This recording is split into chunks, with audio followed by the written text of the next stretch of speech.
Јас сега ќе направам една пауза во мојата серија, затоа што сакам да разјасниме некои работи околу некои прашања кои што се подигна оваа седмица. Добро е што Андре е тука, а и да не беше, ќе можеше да гледа.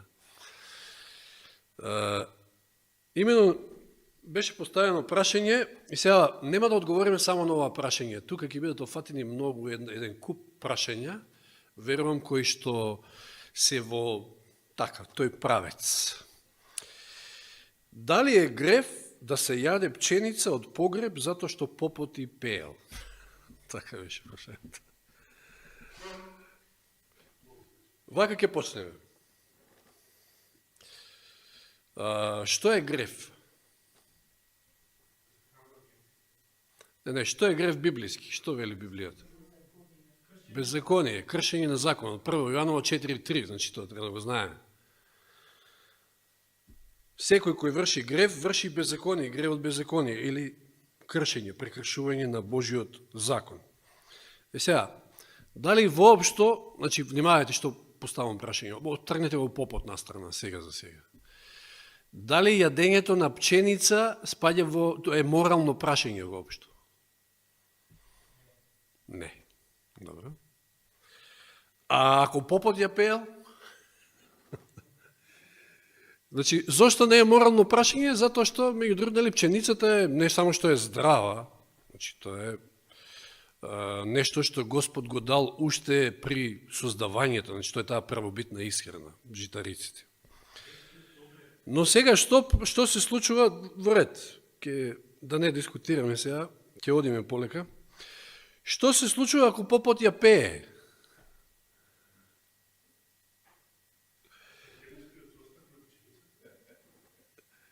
Значи, дали попот ја онечистува пченицата? На некој начин е. Била чиста, па сега е нечиста.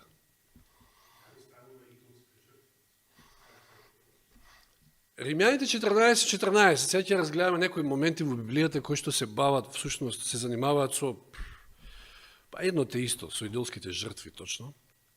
Па за да видиме низ тие стихови што Павле пред се ни порачува, затоа што извадоците се од 1 Коринќаните 8 глава, како што самиот Андреј спомна таму во групата, 1 Коринќаните 10 глава, но и Римјаните 14 глава.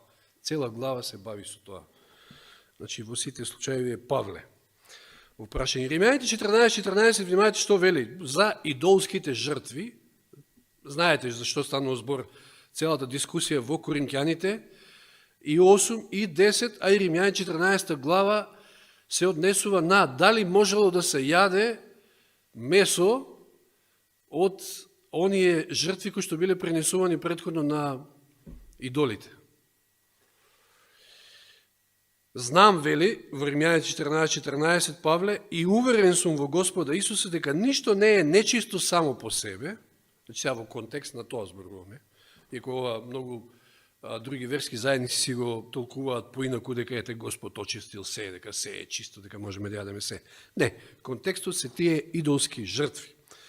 Значи, дека ништо не е нечисто само по себе, туку само за оној кој смета дека е нешто нечисто, нему му е нечисто.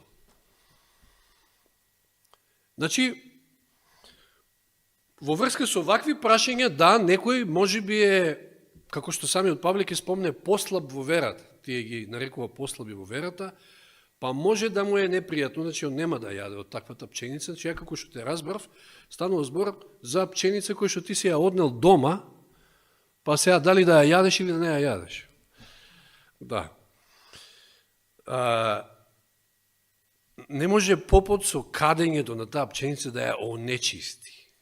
Како што гледаме овде пример дека идолската жртва која што била пренесувана, а што се пренесувало вообичаено? Еве ќе читаме Дело 14:13. Значи, дали свињи пренесувале? Не. Дело 14:13. А свештеникот на Зевсовото светилиште, што се наоѓаше пред градот, доведе јунци и донесе венци пред вратата и сакаше заедно со народот да принесе жртва. Значи, еве гледаме овде дека станува збор за јунци. Значи, јунците се во чистите животни. Затоа и таа дебата се водела тогаш некој можел, мислам, некој јадел, некој не јадел, и да видиме всушност на што става акцент Павле највеќе. Еве, 1 Коринќаните 8.8, се само нафрлам стикови, а после малку ќе се зафатиме со тие глави повеќе. 1 Коринќаните 8.8, меѓутоа јадењето, вели, не прави угодни на Бога. Значи, повторно сега станува збор во контекст на тие идолски жртви, чисто месо. Јадењето не прави угодни на Бога, ниту губиме нешто ако не јадеме, ниту добиваме нешто ако јадеме. Јасно е ова, нели? Ништо не менјава, дали ќе јадеме или нема да јадеме. Или еве... Да. Тоа е контекстот. Значи, цело време е тоа контекстот. Полека. Полека, значи, затоа е, сега разјаснуваме прашање, полека. Ја не велам, ќе видите и која е суштината на ова, значи. Не по моја или по твоја, ќе видиш која е суштината. Римјаните 14 глава ќе разгледаме, да видиме која е главната порака што Павле таму ја праќа. Значи, само да го прочитам 1 Коринќаните 8.8 во ревидираниот. Храната не приближува кон Бога. Ниту добиваме нешто ако јадеме, ниту губиме нешто ако не јадеме. Повторно станува збор за тие идолски жртви, тоа е контекстот. Ова некој поинаку го сваќа, меѓутоа не. Истиот контекст е идоложртвуваното.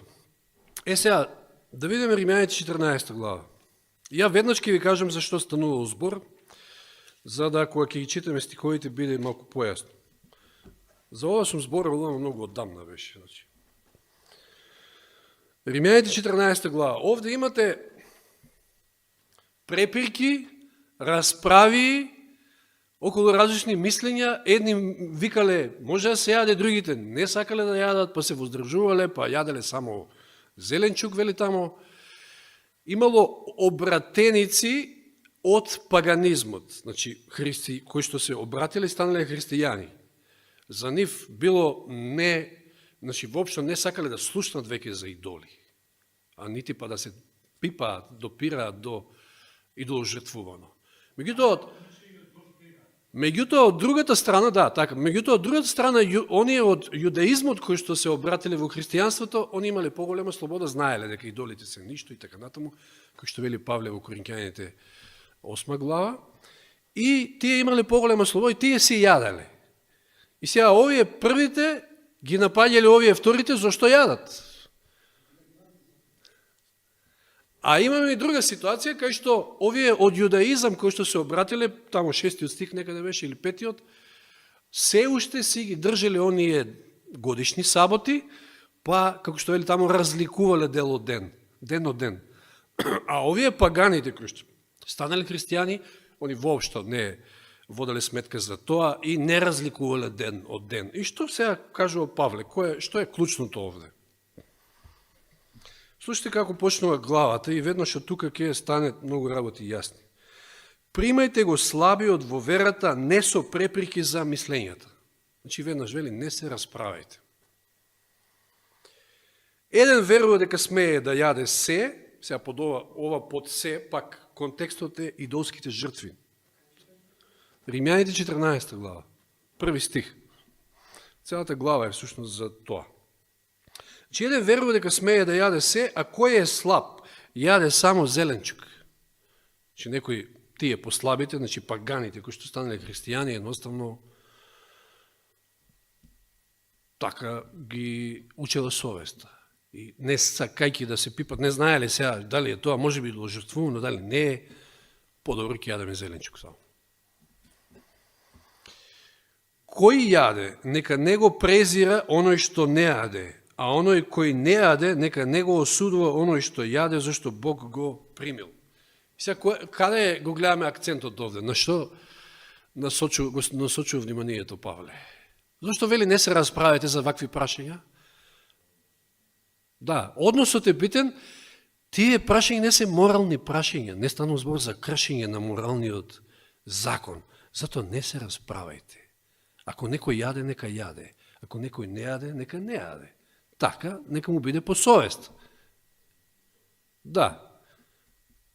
Затоа што не е битно дали ќе јадеш или нема да јадеш. Не те прави ништо по свет.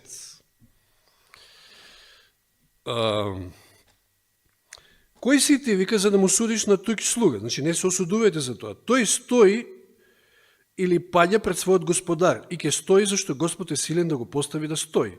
Сега, 5 стих. Еден разликува ден од ден, а друг ги смета сите денови еднакви. Сега, ова второто прашање што ја кажав, значи, оние годишни саботи, овие јудаистите се уште ги држеле, овие никако. Само вели секој да биде наполно уверен во своето мнение. Еве уште еден доказ. Значи, дека не станува збор за важни прашања. Павле вели, ова се неважни прашања, нема потреба да се расправате. Кој како сака нека прави. Значи, секој нека си остане во своето мислење. На совест, точно. Кој го пази денот, го пази за Господа. Кој јаде за Господа. Зашто му благодари на Бога, и кој не јаде за Господа не јаде и тој му благодари на Бога. Никој од нас не живее за себе си добро, потоа да може да продолжиме од 12 стих. И така, секој од нас ќе одговара пред Бога за себе. Затоа, да не се осудуваме веќе еден друг, туку подобро да мислиме за тоа никој да не поставува пред братот сопка или соблазни. Сега, ова е трики што викаат американците. Ова е оној дел кај што е малку тежок, да кажеме, еве да речеме, ако сте вие појаките во верата, и сега треба да внимавате, тоа е христијански, и на ова става акцент Павли во 1 Коринќаните 8 глава, па и 10 глава. Значи, ако ти имаш слобода да јадеш, сметаш дека можеш да јадеш, внимавај да не го правиш тоа пред братот твој кој што е послаб. И со тоа можеш да го соблазниш. Тука е еден друг момент, значи, кој што е многу битен. Значи, ние сме чувари на своите браќа и сестри, не сме како Каин, не смееме да бидеме.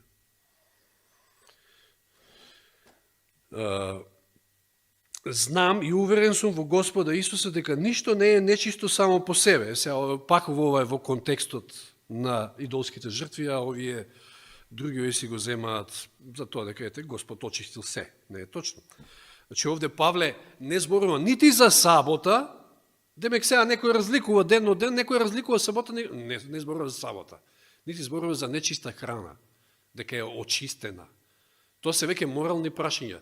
Штом вели секој може да се остане во своето мислење, Павле не е тој, па Павле на многу други места зборува и за чиста храна, и за нечиста, и за сабота, и така натаму. Значи станува збор за неважни прашања, прашања кои што не се морални и не станува збор за кршење на моралниот закон. Затоа Павле вели секој нека си остане во своето мнение. Значи, нешто слично според мене, ако ме прашате, како за тоа, дали дома, ова е исто битно, ќе видиме после зашто, можам да си ја јадам таа пченица или не, па пченицата е чиста. Јас ова, лично за мене велам, меѓутоа акцентот гледаме Павле кај го става. Значи, не треба и не смееме да се осудуваме за вакви работи. Јас уште на времето, кога станав адвентист, тие првите години може би, го разбрав ова на некој начин, така што се случуваше да мајка ми беше почината, меѓутоа комшивките по навика се уште за некои одредени празници раздаваа, знаете, носат по дома и јадење. Сега не знам, во Скопје веројатно тоа не се прави, ама мало место, комшилук и сега. Така, јајца, било што. И сега, ако станува збор за чиста храна, јас немам проблем да го јадам сето тоа. Немаше, не бевме во таков крај таму да има така, мислам, муслимани, да, така да.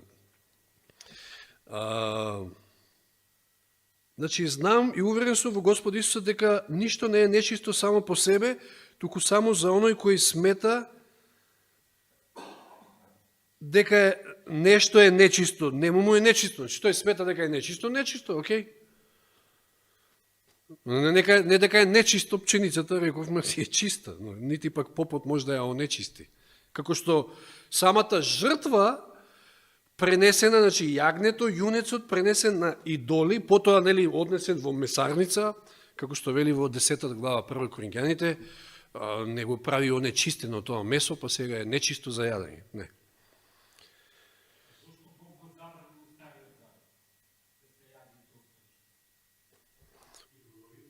Полека, Андре. Зошто ако се жалости твојот брат заради јадење, ти веќе не постапуваш според љубовта, не погубувај го со своето јадење оној за кого Христос умрел.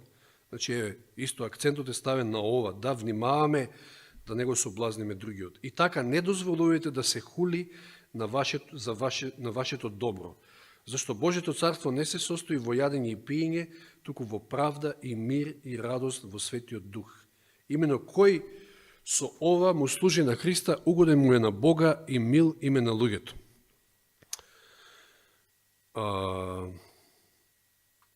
Добро е да не се јаде месо, ниту да се пие вино, ни да се прави нешто поради што твојот брат се сопнува или соблазнува или слабее. Имаш ли вера? Имај си ја за себе пред Бога.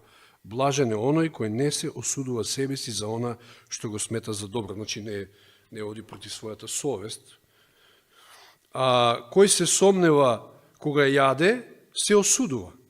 Зашто не е од вера, а се што не е од вера, греф е.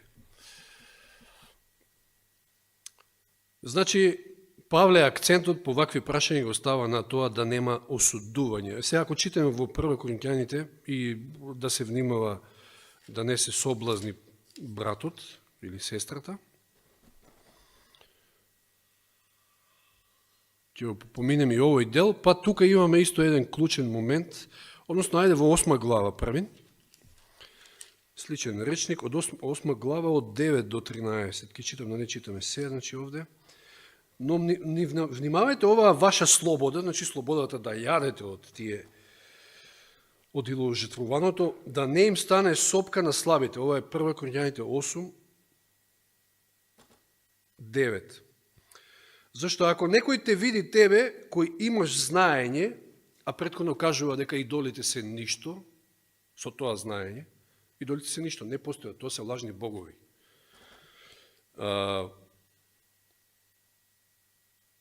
Зашто ако некој те види тебе, кој имаш знаење како седиш, пазите, овде зема Павле еден краен случај, не дека ова христијанинот го прави. Ако те види, вика како седиш на трпеза во идолски храм, ова, не верувам дека на христијанин би му се случило, меѓутоа зема дури краен случај за да постигне поентата. Вели, нема ли неговата совест, бидејќи е слаба, да биде поттикната да јаде од жртвуваното на идолите? И заради твоето знаење загинува слабиот брат, за кого Христос умре. Така, грешики против браќата и рнувајќи ја нивната слаба совест, грешите против Христа. Затоа, ако јадењето го соблазнува мојот брат, нема воопшто да јадам месо довека, ако тоа е случај, ако е потребно, за да не го соблазнувам својот брат. Сега во 10 глава, ова е оној случај со месото во месарниците, од 25 стих ќе читам. Јадете се што се продава во месарница. Повторно е контекстот тоа, идоло жртвувано.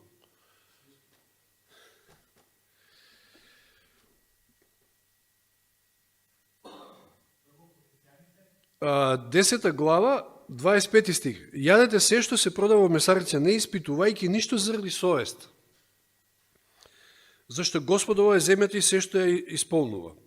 Ако некој од неверниците те повика, значи сега и конкретен случај дава, ако некој од неверниците те повика на јадење кај него и сакаш да отидеш, јади од се што ќе те служат, не испитувајќи ништо заради совест.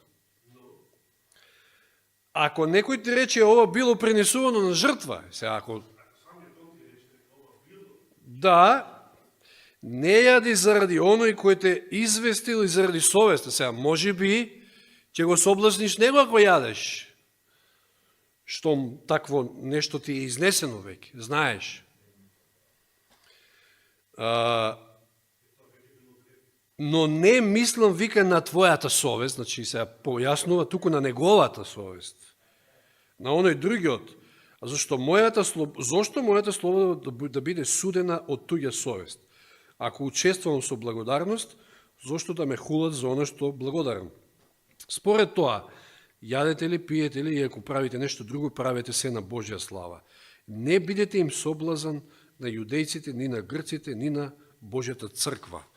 Како што и јас им угодувам на сите во се и не ја барам својата собствена полза, но на многуте, за да се спасат. Значи, се ако е потребно, ќе направите за човекот да се спаси. Значи, ако треба да не јадете пред него, нема да јадете. Значи, затоа што можете да го утепате на тој начин, да го соблазните и да... Но сега има еден друг момент, затоа што погоре ако читате во главата, Павле спомнува за учеството во светата причест и знаете, кога сите заедно учествуваме во лебот и виното, тоа е заедништво. Едно сме во Христа. И сега видите што нагласува. Значи од 18 стих. Значи овде сега прави една дистинкција и предупредува да не се учествува на идолопоклоничка служба. Тоа е веќе друго. Церемонија, празник, некој така натаму. Овде станува збор, нели, до сега зборувавме за месо кое што е во месарница, било жртвувано. Океј, сега пченицата ја однел Андреј дома е си ја јаде пченицата, која што попот ја пеел. Тоа е веќе друго, не знам, ако имало некој брат ти спомна некој таму, дека попот наводно со пејки ја пченицата му ја принесувал на бесовите ми принесувал. Да. Тоа е од ова сега, од овој дел. Коринјаните 10 глава, 18 стих, читам до 22. Наблюдувајте го земниот Израел, оние кои ги јадат жртвите, не се ли во заедница со жртвеникот? Олтарот, зборувавме за него. Не, туку дека она што народите го жртвуваат, им го жртвуваат на бесовите, а не на Бога, а јас не сакам вие да бидете во заедница со бесовите. Значи, како што учествуваме во виното и лебот, ние сме во заедница со Христа, преку тој заедница еден со друг, тоа е заедништвото. Да, Господовата трпеза. И сега во тој исти смисол, ако учествувате во не, туку народите кои што жртвуваат, значи паганите, тогаш ако учествувате во таа жртва, вие имате заедништво со бесовите.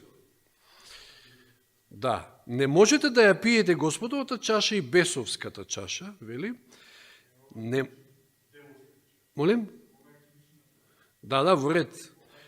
Не можете да учествувате на Господовата трпеза и на бесовската трпеза. Или пак да го предизвикувате Господа на ревнување. Дали сме ние посилни од Него? Се е дозволено, но не е се полезно. Се е дозволено, не е се поучно. Да, и никој да не ја бара својата полза, туку ползата на другиот. Значи, ова е сега веќе друг момент.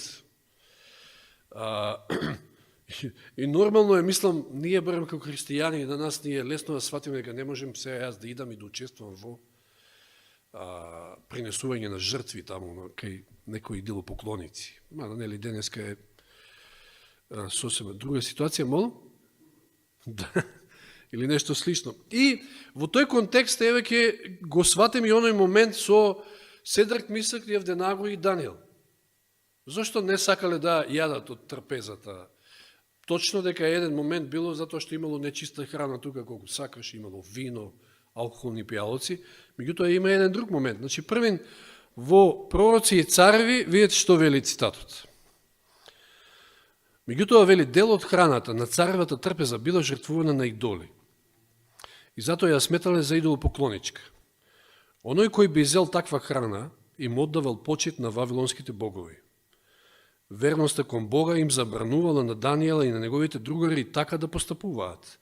Дури и само да се правеле дека јадат од храната и пијат од виното, ке значило дека се откажале од својата вера. Сега ова е и сосем друг контекст, значи тие се таму на трпеза, со се сите други, значи и не само тоа, ќе видите појаснување во еден од манускриптите на Елен Вајд. Овде овој цитат може и да ве збуни на некој начин во смисла на тоа што го кажуваме сега, дали може или не може. Нели можеме да јадеме од идоло жртвуваното, затоа што е чисто, но еве како Даниел го гледа тоа. Значи, верноста кон Бога им забранува на Даниел и неговите другари така да постапуваат. Дури и само да се правиле дека јадат од храната и пијат од виното, ќе значило дека се откажале од својата вера. Со тоа би се вбројале во редовите на многобожците и би го прекршеле Божиот закон. Значи, сега ова е морално прашање овде. Но видите сега во следниот цитат кој што е за мене појасен од еден од манускриптите на Елен Вајд, што вели таа. Значи, првин кажува дека прво размислување им било дека тука има нечиста храна и дека нормално не смеат да јадат. А второто размислување на овие млади заробеници беше тоа што царот секогаш бараше благослов пред јадење и им се обраќаше на своите идоли како на божества. Значи, тоа било цела церемонија, тоа било цела идолопоклоничка служба што се случува на таа трпеза. Значи. Да, бара благослов над јадењето и се обраќа на своите идоли, вели овој чин, според нивната верска поука, го посветуваше сето тоа на незнабожичкиот Бог. Значи, целата храна, сето тоа е посветено на незнабожичкиот Бог. Да седат на таа трпеза, каде што се практикувало такво идолопоклонство, Даниел, неговите тројца браќа сметале дека било нечесно за небесниот Бог, или пред небесниот Бог. Да. И сега, дали правиме разлика, барем ја, она што ја правам, не знам дали вие гледате, на крајот на криштето, пак ќе кажам, кога стану збор за пченица или, икс некои такви работи, ако е нешто што е чисто, значи нешто во контекст на она што го гледавме за идолопоклоничките жртви, поуката е јасна на Павле. Немојте, вели, да се расправате за тоа, сега се прави некој посвет, затоа што не јадел, од овој другиот што јаде или било што, секој нека си остане во своето мнение, во својата мисла. Но, од друга страна, исто така треба да исто внимаваме, акцентот Павле го става и на тој многу важен дел за мене, да не го соблазниме тој другиот, кој што смета дека тоа е, можеби, нечисто за него. Горед, пак ќе кажам, сите ние растеме, дај Боже Господ да растеме, значи да ни даде Господ можности, а тој ни дава можности да сакаме да растеме, да не стагнираме, всушност стагнација не ни постои. Тоа е битно, тоа. Мислам дека стиховите беа јасни и повторно дома може да си ги препрочитате. Значи, 1 Коринќаните 8 глава, цела глава. 1 Коринќаните 10 глава, скоро цела глава. Вториот дел од главата. Римјаните 14 глава, исто цела глава.